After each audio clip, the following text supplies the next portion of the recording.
Katia et Charlie sont amis depuis toujours, ou presque. Ils se sont rencontrés dans la cour de l'école maternelle.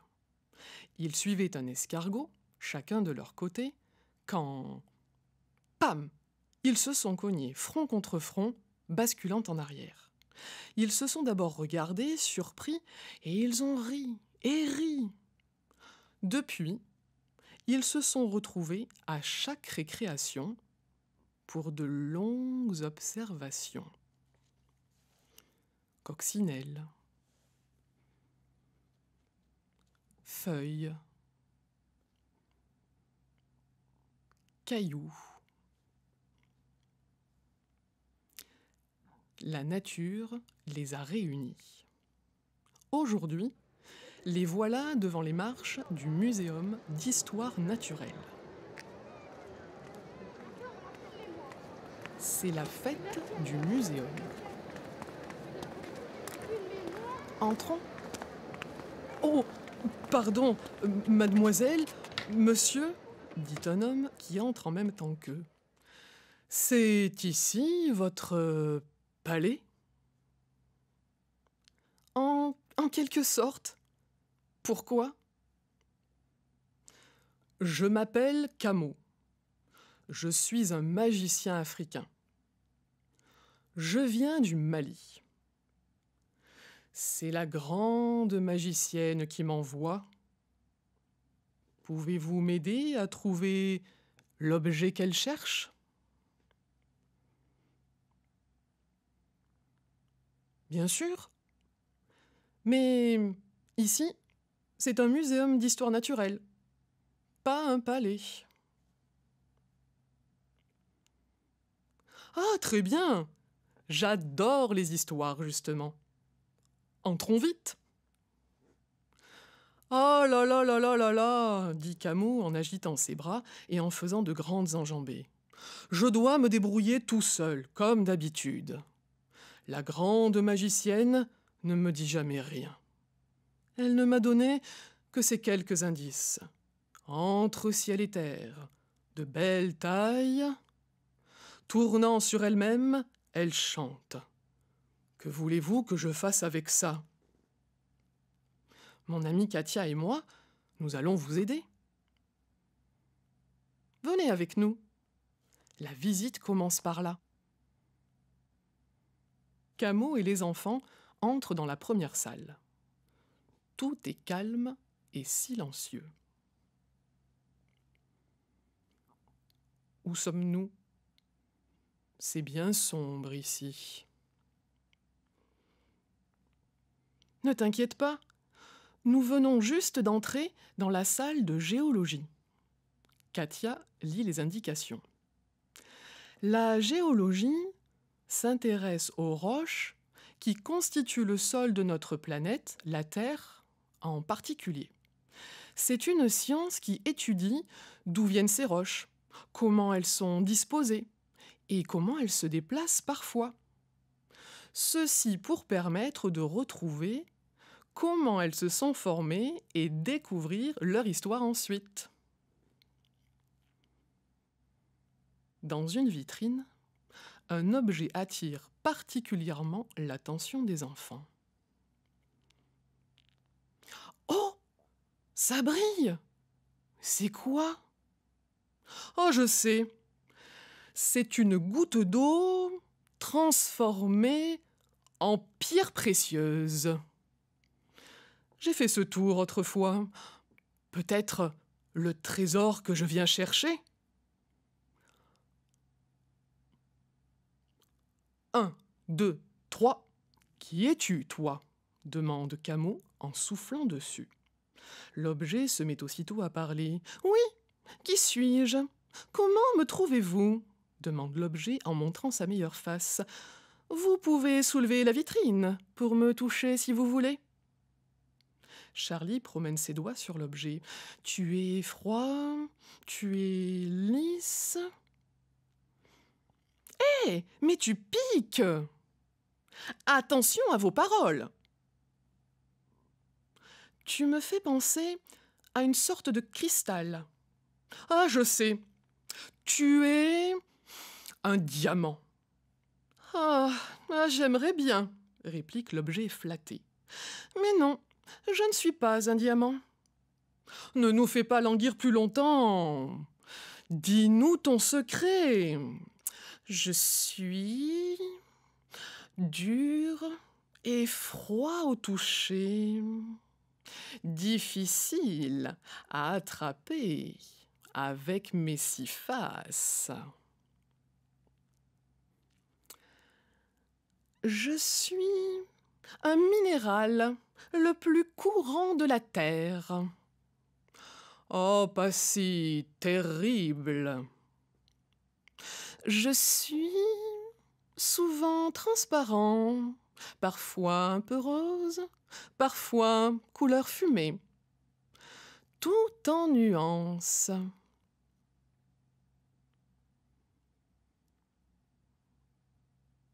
Mais enfin, qui es-tu? Je suis le quartz.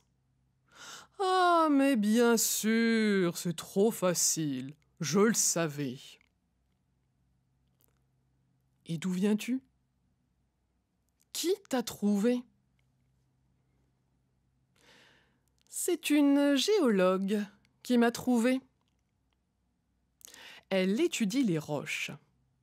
Elle sait de quoi est composée la terre. De son écorce à son noyau le plus brûlant.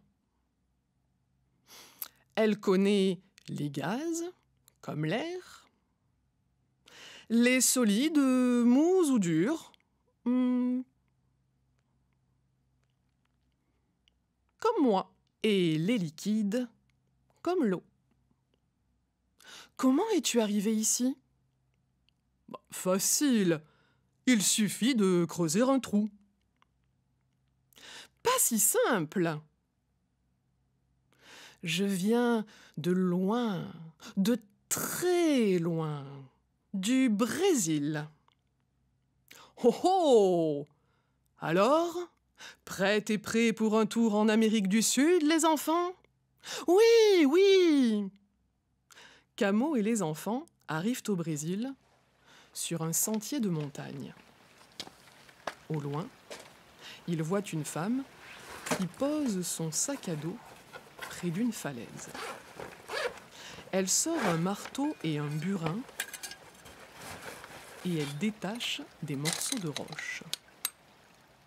« Ah, bonjour !» dit la femme en les voyant. « Je suis géologue. J'ai repéré une fissure où des cristaux de quartz ont pu se former. Mais la roche est très dure. Voulez-vous m'aider? Là, un quartz! La géologue le détache soigneusement à l'aide d'un petit marteau et d'un burin.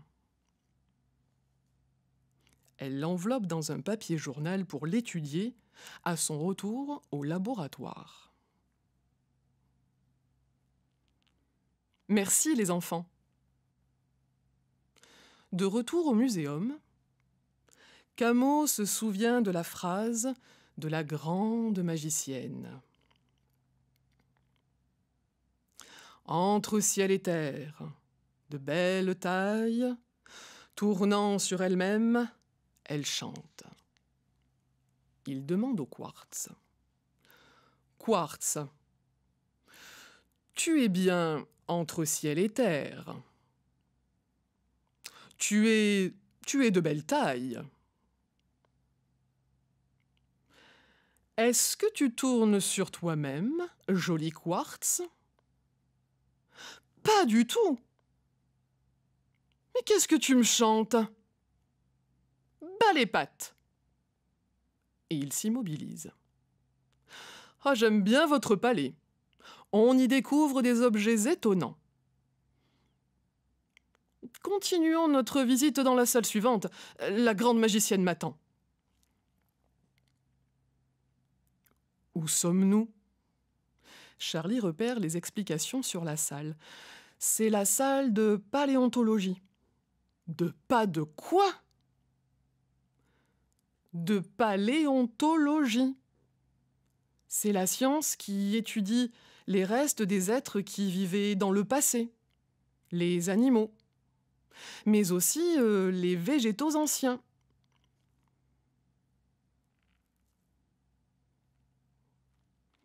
Ouais, des ancêtres, quoi. Pfiou! Mais qu'est-ce que c'est? Une crotte de gazelle? Non, mais oh, un peu de respect, s'insurge l'objet réveillé par le souffle du magicien. Je ne suis pas une crotte. Qui suis-je, selon vous, les enfants? Les enfants et Camus s'approchent. Oui, vous pouvez soulever la vitrine et me toucher. Mais pas toi, dit l'objet en s'adressant à Camus. Katia et Charlie parcourent l'objet du bout des doigts à la recherche d'une réponse. Alors? Tu es très dur et froid. On dirait du métal. Je sens comme des vagues, des traits sous mes doigts. Tu ressembles à un coquillage, ou plutôt à un escargot de pierre. Alors, je suis... Tu es une crotte d'impala. Ah, mais non! S'écrie sèchement l'objet qui poursuit d'une voix adoucie destinée à Katia. Toi, tu as presque deviné. Pourtant, contrairement à l'escargot, je n'avais pas de pieds, mais des bras, ou plutôt des tentacules, comme une pieuvre. Je vivais dans la mer, mais je suis bien plus âgée que toi. J'ai environ 150 millions d'années. C'est cela même, 150 millions d'années. Tout à fait. Je suis si âgée que ce qui reste de moi, c'est la coquille qui abritait mon corps mou, transformée en pierre fossilisée et retrouvée dans la terre. Je suis une ammonite. Qui t'a trouvé? C'est un paléontologue. En Amérique du Nord, au Texas. Il étudie les restes d'animaux et de plantes disparues, parfois devenues des pierres, comme moi.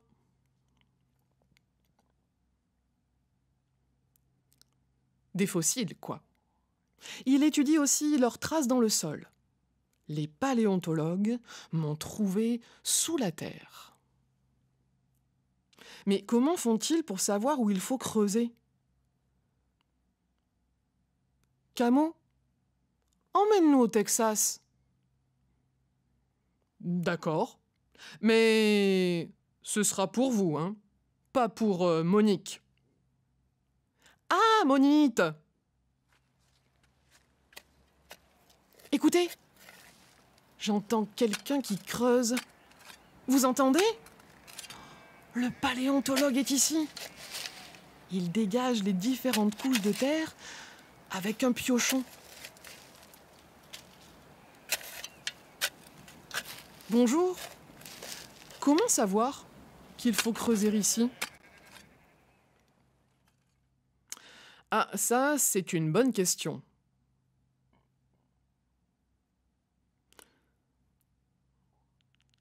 J'ai repéré le terrain avant sur une carte géologique. Le terrain est celui de l'époque à laquelle vivaient les Ammonites, dans une mer aujourd'hui asséchée. Car elle vivait dans la mer. comme votre amie ici. Elle aurait besoin d'un petit coup de brosse d'ailleurs. Vite, rentrons! De retour au muséum, Camus se répète la grande phrase de la grande magicienne. Entre ciel et terre, de belle taille, tournant sur elle-même, elle chante.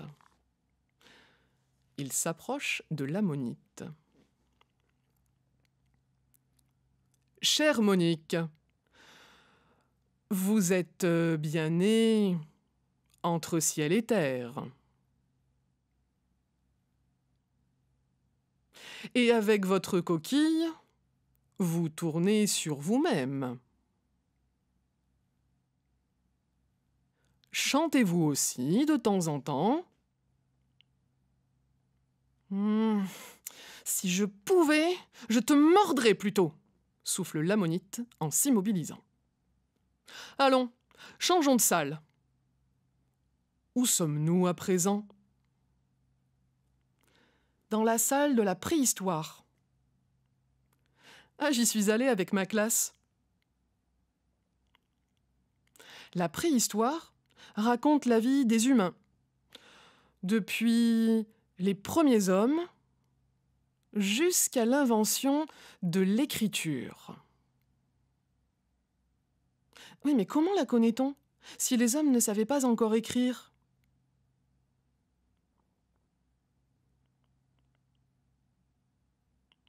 Grâce aux traces qu'ils ont laissées. Les peintures sur les parois rocheuses, les restes de nourriture, les objets. Moi aussi, j'aime dessiner. Plutôt pas mal d'ailleurs. Venez par ici. Mais qu'est-ce que c'est? Devinez. Touchez. Katia et Camus s'approchent. Ils soulèvent délicatement la vitrine. Ça ressemble à un triangle. Ça a des bosses et des creux.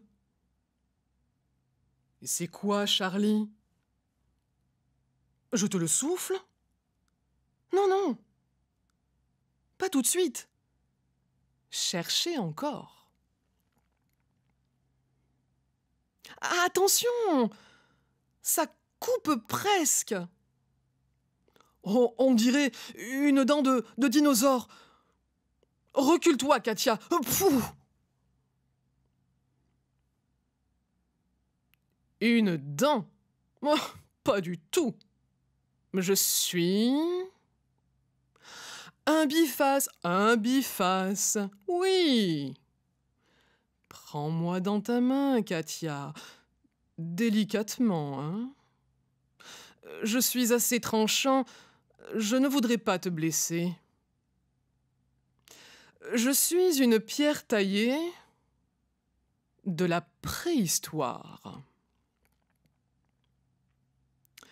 C'est un homme qui m'a façonné en percutant un galet contre un bloc de silex jusqu'à ce que j'ai cette forme d'amande.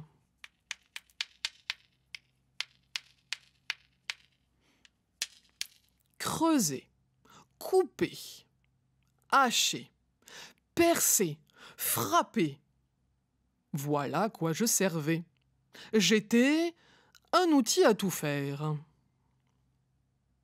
Ah, je le savais. Et d'où viens-tu, Biface? C'est une archéologue qui m'a trouvé, en France. Elle étudie l'histoire des humains avant l'apparition de l'écriture. D'abord, elle collecte les informations déjà écrites sur son sujet de recherche, puis elle se rend sur le terrain. On y va? Oh, j'en rêve! C'est d'accord, les enfants, En route. Tu viens avec nous, Biface. Bien sûr. Bienvenue dans ma grotte, près du village de Saint-Acheul, en Picardie.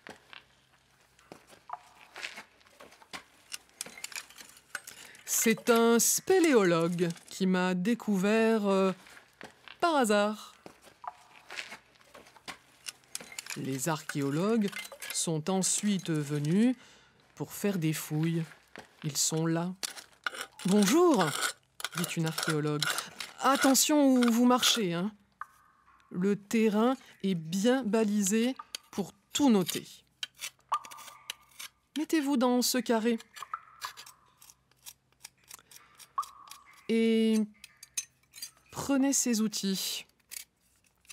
Avec la petite truelle, grattez délicatement le sol, centimètre par centimètre. Nettoyez bien la surface à chaque fois. Oh, mais que vois-je? Oh, un autre biface formidable. Je note, je note. Revenu au muséum, Camus se souvient de la phrase de la grande magicienne. Entre ciel et terre, de belle taille, tournant sur elle-même, elle chante. Le biface est une pierre bien taillée. Mais il ne chante toujours pas. Hélas, 3 fois hélas, pense Camus. Camus et les enfants pénètrent dans la 4e salle. Et là, où sommes-nous? On dirait la jungle. Un peu, mais non. Nous arrivons dans le monde secret des plantes, des champignons et des algues. La botanique. Oh, c'est beau, la botanique. Le magicien s'approche d'un objet. Tiens, c'est étrange. Ça me rappelle un jeu de chez nous. Là où aller.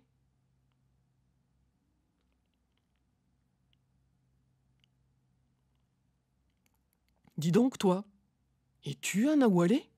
Dis-nous, qui es-tu? Qui suis-je? Pour le savoir, soulevez la vitrine. Et touchez-moi. Katia, Charlie et Camus s'approchent.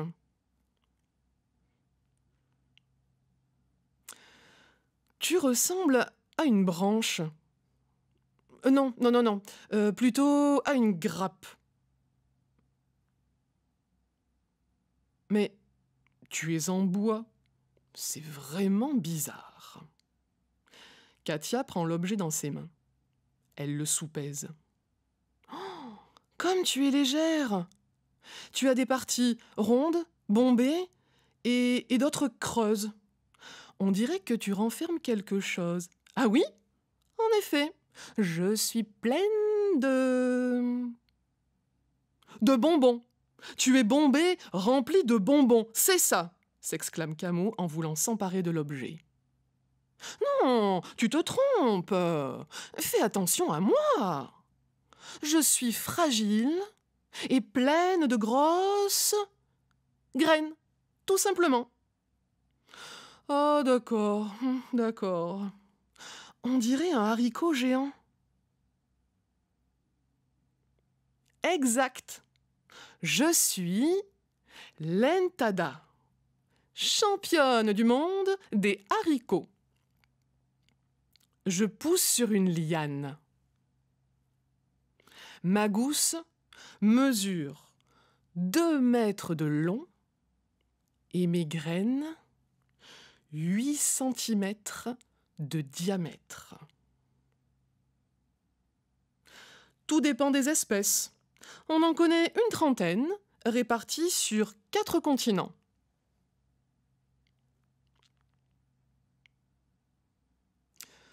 de quel pays lointain viens-tu, Entada? Et qui t'a rapporté ici? Je viens de Thaïlande, en Asie. C'est un botaniste qui m'a ramassé. En voici un, justement.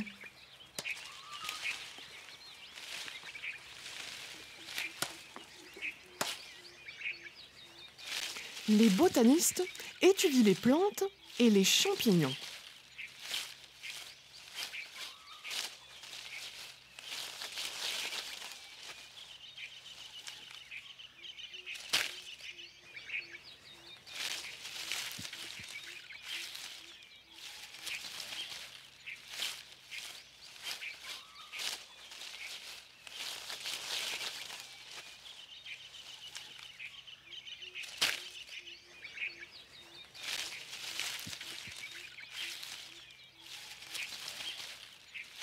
Ils sont prêts à parcourir le monde pour étudier des espèces rares.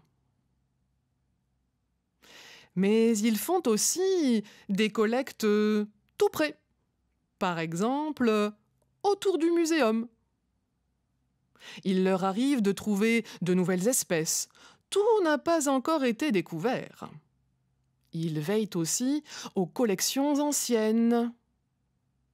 Graines, bois, fruits, herbiers d'autrefois. Ce sont les gardiens des savoirs botaniques.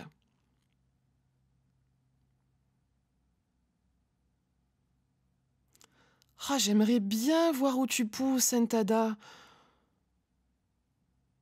On y va, Camo? D'accord, dit Camo en enjambant le haricot géant. Allez hop, les enfants, à dada sur l'Entada. Les voilà dans la jungle thaïlandaise. Un botaniste les attend. Ils marchent ensemble sur les feuilles mortes. Les arbres sont entourés par des lianes, comme des cordes, d'où pendent de grands haricots, des Entada. Charlie grimpe le long d'un tronc. Clac, clac! Il détache une gousse sèche avec un coupe-coupe. Il l'attend à Katia qui la secoue. Elle est pleine de graines. De retour au muséum, Camo est un peu fatigué. Il rêve en répétant doucement la phrase de la grande magicienne. Entre ciel et terre, de belle taille, tournant sur elle-même, elle chante.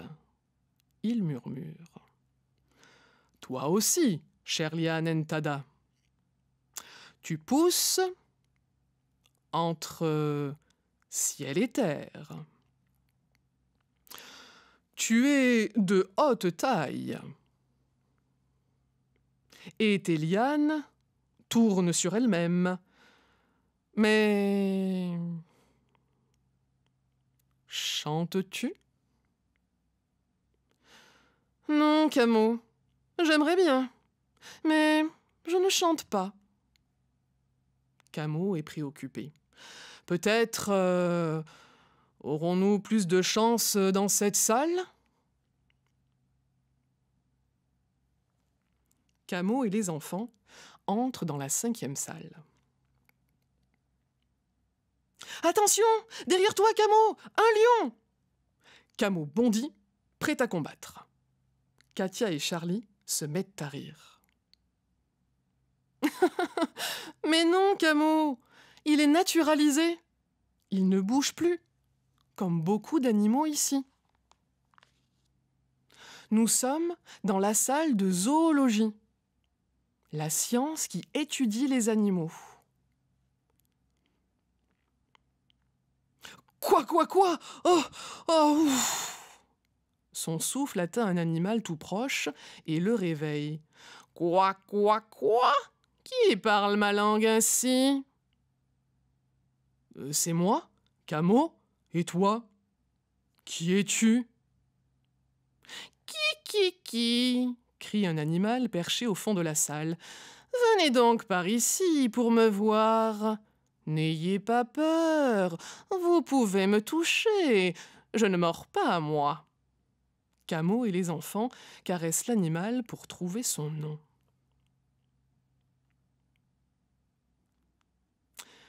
Tu as de grandes plumes. Elles sont noires avec des reflets violets. Facile. Tu es un oiseau noir. Oh, Camo, tu exagères. Il y a des milliers d'espèces d'oiseaux. Non, vraiment. Quel est mon nom? Tu es un merle. Non, non, plus gros, avec un gros bec aussi. Ah, je sais. Une corneille. Non, plus gros encore. Alors, quoi? Mais qui es-tu, toi, quoi? Quoi? Je suis un corbeau freux. Et d'où viens-tu? Qui t'a trouvé et où? Comment es-tu arrivé ici? Oh là, doucement. C'est une zoologue qui m'a trouvé. En Grande-Bretagne. La zoologue nous étudie, nous autres les animaux. Elle observe notre corps, nos modes de vie. Elle peut se spécialiser dans une classe en particulier, comme nous, les oiseaux. Elle participe parfois à des projets de protection pour alerter les autorités quand une espèce est en danger d'extinction. Prêts et prêts, les enfants? Montez sur mon dos et allons voir comment travaille une zoologue. Direction l'Angleterre.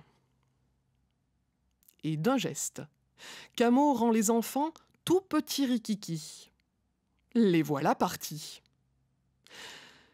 Camo et les enfants atterrissent dans un parc à Londres en plein hiver. Ils sont entourés de corbeaux freux. Une zoologue est là.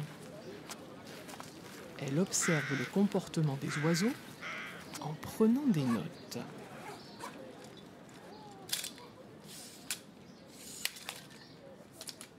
Ah, vous voilà, bonjour.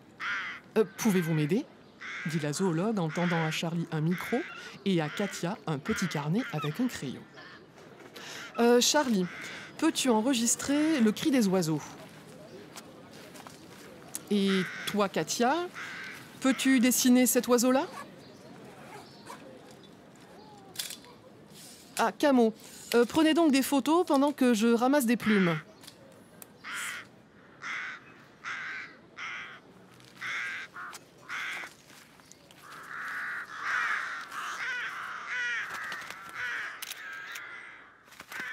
Les corbeaux s'envolent déjà.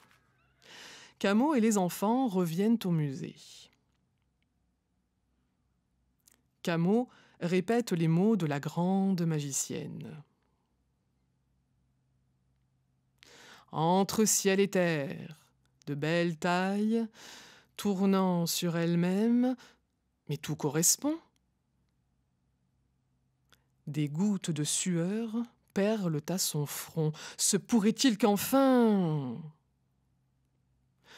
Tu es un oiseau. Et comme tous les oiseaux, tu chantes, n'est-ce pas, corbeau? Demande Camo en attrapant l'animal. Oh là, non, je ne chante pas, je ne fais que crier.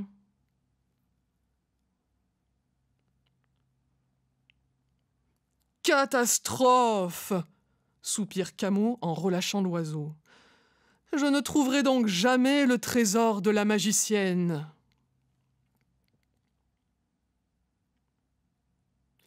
À leur retour au muséum, Cameau et les enfants pénètrent dans la dernière salle.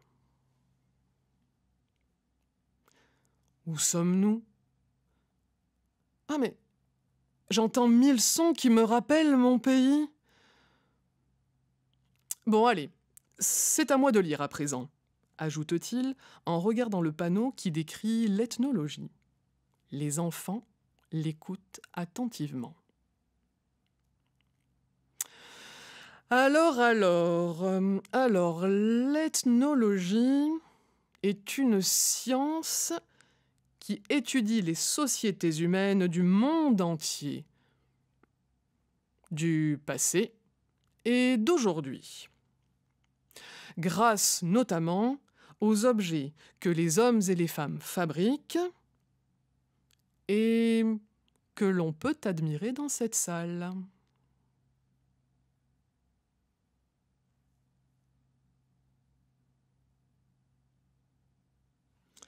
Cameau et les enfants regardent autour d'eux. Des dizaines d'objets remplissent les vitrines. À quoi servent-ils? Qui les a fabriqués? Ils s'approchent d'un étrange objet, à la fois rond et long. Des cordes? Un manche en bois? Les enfants et Cameau ouvrent la vitrine et explorent l'objet avec leurs doigts. Tiens, c'est curieux. On dirait qu'il y a des ailes de mouche de chaque côté du manche.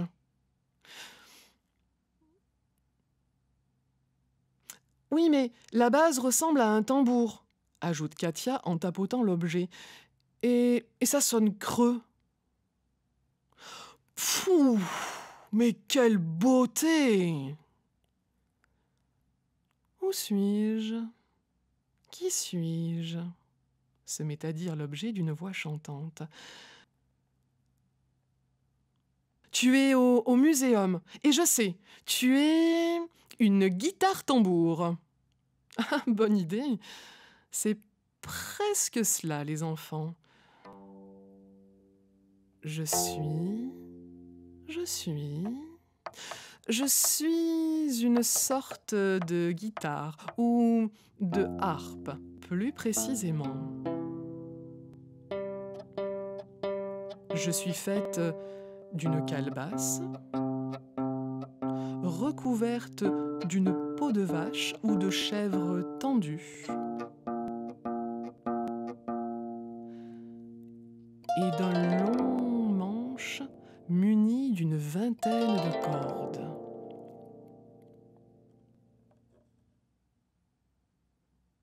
Te souviens-tu, Cameau? Tu me connais? Je suis un instrument de musique de chez toi, en Afrique de l'Ouest. On m'appelle la kora. En pinçant mes cordes, de grands musiciens savent me faire jouer. Alors, je chante.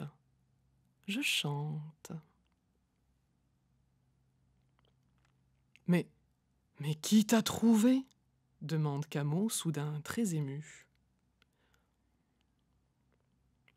Approchez, je vais vous raconter.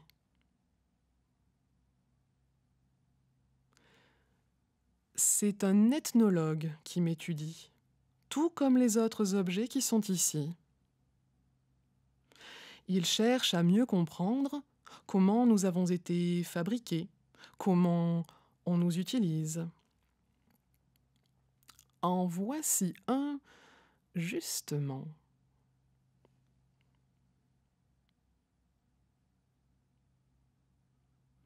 Les ethnologues étudient tout ce qui caractérise une société ou un peuple.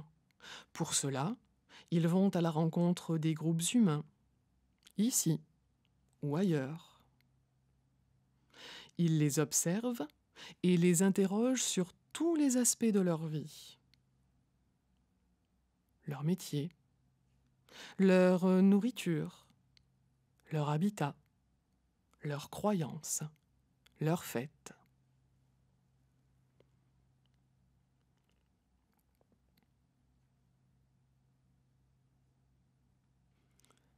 Certains recueillent les chants dont se souviennent les personnes âgées, les airs de musique, les contes et légendes, et même les danses de leur jeunesse.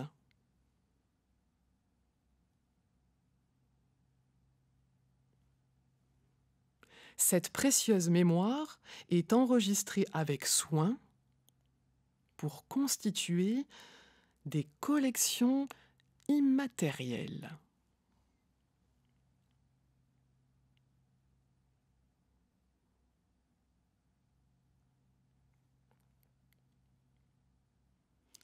Écoutez les enfants, s'écrie Camo en posant l'instrument entre ses jambes et en soufflant sur ses cordes. La kora va jouer pour nous.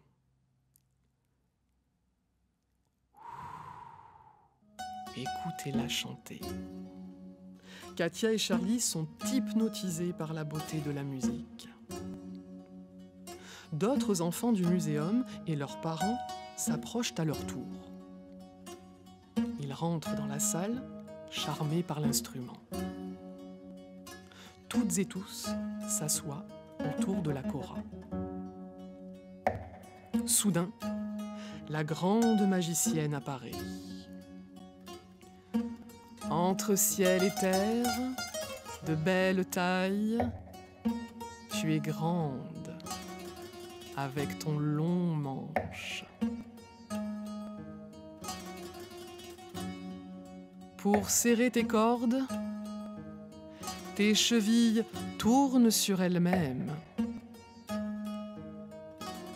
Et tu chantes. Tu chantes, n'est-ce pas, Kora? Oui, femme génie, je chante.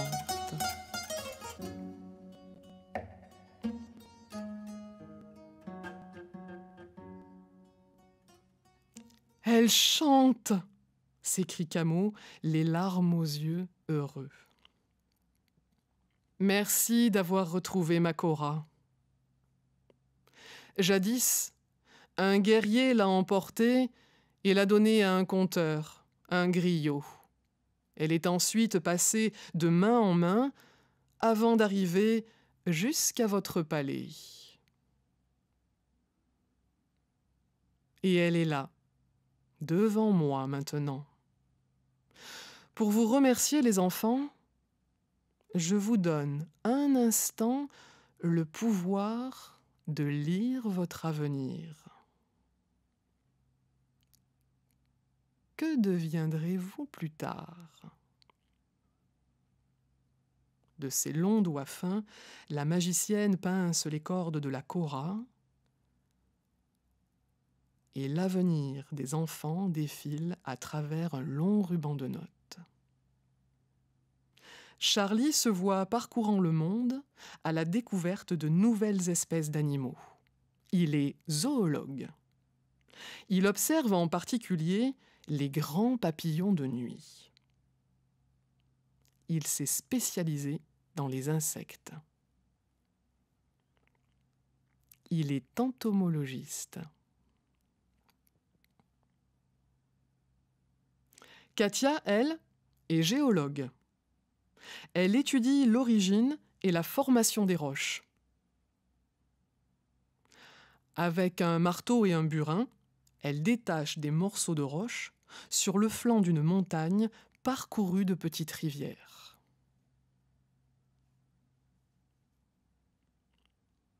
Quand la musique s'arrête, tout redevient comme avant. Alors, Camo le magicien, que décides-tu? Rentres-tu avec moi ou restes-tu ici? Si tu restes, tu perdras tes pouvoirs, mais tu deviendras un grand musicien. Tu auras le don de rendre les gens heureux. En jouant de la kora, tu feras connaître notre culture, ici et dans le monde, car tu voyageras loin, très loin. Tu seras un musicien magique.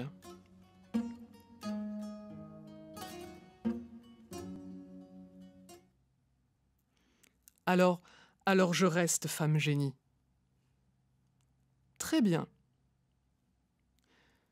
Quant à vous, les enfants, vous gardez le pouvoir le plus merveilleux sur Terre. La curiosité. Avec elle, le monde vous appartient.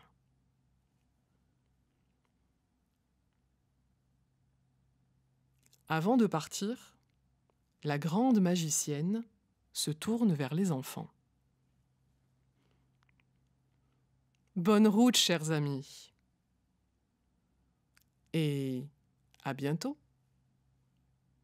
Et souvenez-vous, je serai toujours près de vous quand vous écouterez la kora.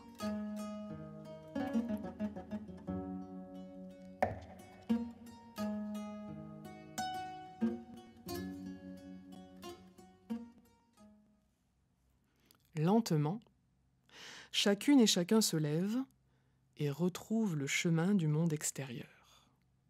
Sur les marches du muséum, Charlie, Katia et Camo se disent au revoir.